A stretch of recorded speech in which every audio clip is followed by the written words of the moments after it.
Hi students, இன்னைக்கு listening practice story படிப்போம். When I was ready for my lessons, my friend came to visit me. We came up with a plan to learn together. Are you ready? He asked. Yes, I am ready, I replied. As I was carrying my books, my friend said, let us practice our English today. We sat in a quiet place and read a short lesson.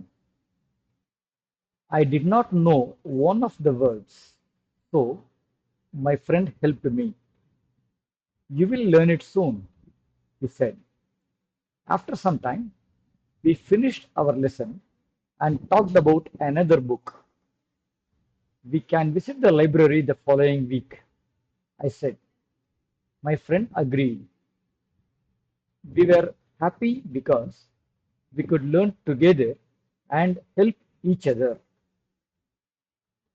So இப்போ புது வார்த்தைகள் இல்லை structures பற்றி இப்போ பார்க்கலாம். Game up with a plan அப்படின்னா ஒரு plan நாங்கள் பண்ணினோம் அப்படின்ற அர்த்தம். கேம்னா யூஸ்வலாக வந்தோம் அப்படின்னு அர்த்தம். But game up with a plan அப்படின்னு சொல்லும்போது கேம் அப் வித் அப்படின்னா அது பண்ணினோம் புதுசா. மேடுன்னு சொன்னோம் இல்லையா போன வீடியோவில், அந்த மாதிரியான அர்த்தம் கேம் அப் வித் அப்படின்னு சொல்லும்போது. We came up with an idea, we came up with a plan, we came up with a solution. சொல்யூஷன்னாக்கா ஒரு ஒரு பிரச்சனைக்கு தீர்வு. சொல்யூஷன்னா தீர்வுன்னு அர்த்தம். We came up with a solution அப்படின்னு சொல்லுவோம். ப்ராக்டிஸ்னா பயிற்சி. ஷார்ட்னா சின்ன அப்படின்ற அர்த்தத்துல வரும். முன்னாடி நம்ம லாங் ஷார்ட், அந்த லாங்கர் ஷார்ட்டர் அதில் படித்தோம் நம்ம. ஸோ ஷார்ட்னா சின்னன்னு அர்த்தம். இங்கேயும் திருப்பியும் ஆஃப் த அப்படின்ற இதுக்காக இது புதுசாக அண்டர்லைன் பண்ணியிருக்கேன். ஒன் ஆஃப் த வேர்ட்ஸ், ஒரு வார்த்தை அப்படின்னு அர்த்தம். ஒன் ஆஃப் த வேர்ட், நிறைய வார்த்தை இருந்துச்சு, அதுல ஒரு வார்த்தைன்னு சொல்ற மாதிரி one of the words. One of my friends, one of the one of the classes அப்படி சொல்லலாம். சூன்னா சீக்கிரம். லைப்ரரினா தெரிஞ்ச வார்த்தை, நம்ம யூஸ் பண்ற வார்த்தை தான். நூலகம், அதாவது புஸ்தகங்கள்லாம் நிறைய வச்சிருக்க இடத்துக்கு பேர் லைப்ரரின்னு பேர். இது இன்னொரு புது வார்த்தை, ஃபாலோயிங் வீக். ஃபாலோயிங்னா தொடர்கின்ற அப்படின்ற ஒரு அர்த்தத்துல வரும். ஸோ நம்ம கண்டினியூன்னு ஒரு வார்த்தை கற்றுக்கிட்டோம், அதை மாதிரி இருக்கும். ஃபாலோயிங்னா இது தொடர்கின்ற, அடுத்த வாரம், நெக்ஸ்ட் வீக்ன்ற மாதிரி ஃபாலோயிங் வீக்னு சொல்லலாம். ஸோ இதுதான் புது வார்த்தைகள் இந்த பேசேஜில். இப்போ இந்த வீடியோவை பாஸ் பண்ணிட்டு உங்களுக்கு என்ன அர்த்தம் புரிஞ்சுதுன்னு யோசிங்க. யோசிச்சுட்டு வீடியோ ரன் பண்ணுங்க. நான் தமிழில் அர்த்தம் சொல்றேன். சரி, இப்போ நான் தமிழில் அர்த்தம் சொல்ல போறேன். நான் என்னோட பாடங்களை படிக்கிறதுக்காக தயாரா இருக்கும்போது என்னோட நண்பன் என்ன பார்க்கறதுக்கு வந்தான். நாங்க ஒரு புது பிளான், சேர்ந்து படிக்கிறதுக்கு உண்டான ஒரு புது பிளான் பண்ணோம். நீ தயாரா இருக்கியா அப்படின்னு அவன் கேட்டான். ஆமா, நான் தயாரா இருக்கேன் அப்படின்னு நான் பதில் சொன்னேன். நான் என்னோட புஸ்தகங்களை எடுத்துட்டு வரும்போது,